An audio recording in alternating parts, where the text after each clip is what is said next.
اور تیسرا کام جو ان دنوں کے اندر کرنے کا ہے وہ ہے تکبیرات تشریق، یعنی تکبیرات کو کثرت کے ساتھ پڑھنا۔ باقی 10 دنوں کے اندر بھی اللہ اکبر کثرت کے ساتھ اللہ تبارک و تعالیٰ کے نام کو بلند کر سکتے ہیں عبادت کے نزیت سے، لیکن بالخصوص جب ایام تشریق آ جائیں تو ان ایام کے اندر تو کثرت کے ساتھ اللہ تبارک و تعالیٰ کی حمد و ثنا اور اللہ پاک کی تکبیرات کو، اللہ پاک کے نام کو بلند کیا جائے۔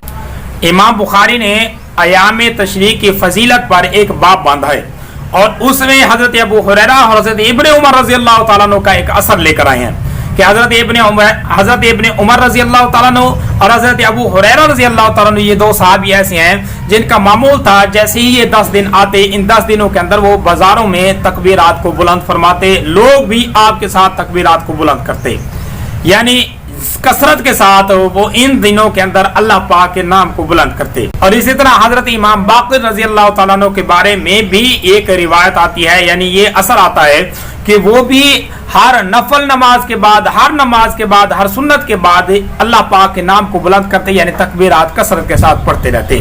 اور تکبیرات وہی ہیں جو ہم ایام تشریق کے اندر پڑھتے رہتے ہیں، اللہ اکبر لا الہ الا اللہ، اللہ اکبر وللہ الحمد۔ باقی 10 دنوں کے اندر بھی یہ تکبیرات بلند کی جائیں، بالخصوص جب تشریق کے دن آ جائیں ان دنوں کے اندر ان تکبیرات کے کچھ احکامات زائد بھی لاگو ہو جاتی ہیں۔ ایام تشریق کے اندر کچھ تکبیرات ایسی ہیں جو ہمارے اوپر لازم اور واجب ہو جاتی ہیں، ان کے بارے میں چند ایک مسائل اچھی طریقے سے جان لیں۔ سب سے پہلے تو مسئلہ یہ ہے کہ ایام تشریق ہیں کون کون سے۔ ایام تشریق کل ٹوٹل 5 ہیں، 9 ذو الحجہ، 10، 11، 12 اور 13۔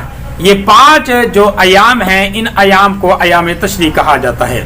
باقی جو تکبیرات ہوں گی، تکبیرات اس انداز سے پڑھی جائیں گی، اس ٹائم سے پڑھی جائیں گی، 9 ذو الحجہ کی صبح کی نماز سے شروع ہوں گی اور 13 ذو الحجہ کی عصر کی نماز تک یہ تکبیرات پڑھی جائیں گی۔ حضرت عمیر بن سعید رضی اللہ تعالیٰ عنہ روایت کرتے ہیں، حضرت علی رضی اللہ تعالیٰ عنہ کا ایک اثر، وہ فرماتے ہیں کہ ہر سال حضرت علی رضی اللہ تعالیٰ عنہ کو ہم دیکھتے کہ جیسے ہی 9 ذو الحجہ کی صبح کی نماز ہوتی تکبیرات شروع ہو کر دیتے، اور 13 ذو الحجہ کی عصر کی نماز تک ہر نماز فرض کے بعد آپ تکبیرات یہ بلند آواز سے پڑھتے۔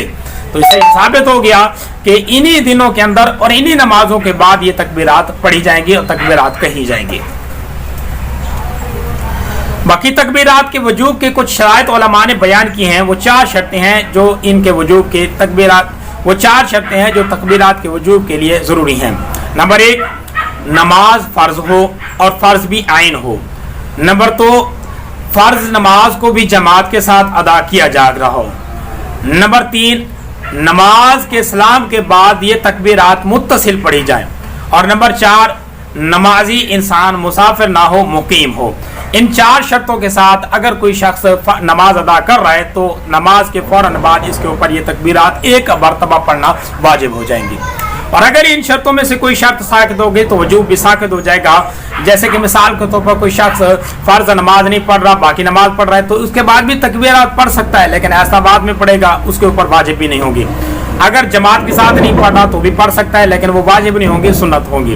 اسی طرح عورتیں جب گھروں میں نماز ادا کرتی ہیں، چونکہ وہ بھی جماعت کے ساتھ نماز نہیں ادا کرتی، اسی وجہ سے ان کے اوپر بھی تکبیرات فرض نماز کے بعد تو ہوں گی، لیکن وہ واجب نہیں ہوگی، وہ سنت ہوگی۔ اگر نہیں پڑھ سکے تو کوئی گناہ نہیں ہوگا۔ لیکن کوئی شخص اگر مرد مسافر بھی نہیں ہے، مقیم ہے، فرض نماز کے بعد فرض نماز جماعت کے ساتھ ادا کر رہا ہے تو اس کے اوپر واجب ہوں گی، وہ واجب کو صحیح طریقے سے ادا کرے گا۔